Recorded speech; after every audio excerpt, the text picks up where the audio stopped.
And we have new information at 10 about a Colorado nonprofit that oversees Colorado museums. History Colorado on the defensive tonight. A state audit revealing employees spending money on things like coffee and lunches.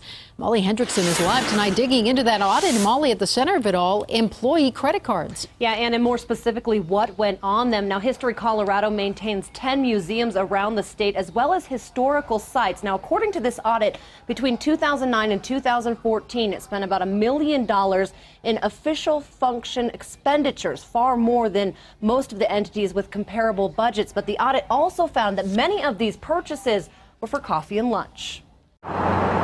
A cup of joe from Starbucks, lunch from Quiznos, and noodles. Just some of what you paid for, according to this state audit. History Colorado spent about $1 million for what it calls official function expenses between 2009 and 2014.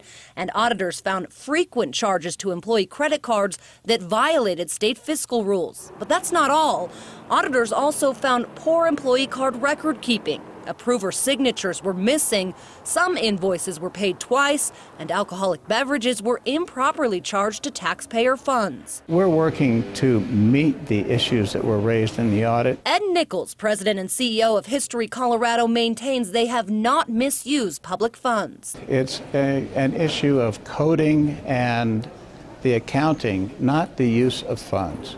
It's not a question of malintent or fraud or the misuse of funds, but rather the way that those funds were coded and accounted for. Nichols says they have hired a new controller to address spending and new rules, as well as new training and manuals for employee credit cards. We're working very, very diligently to ensure that the policies regarding official function or any other type of coding are up to standard. And Nichols says History Colorado agreed to follow the audit's recommendations. They've already reduced the number of employee credit cards by about 20%, and they plan to do up to 50% in the future. Molly Hendrickson, 7 News.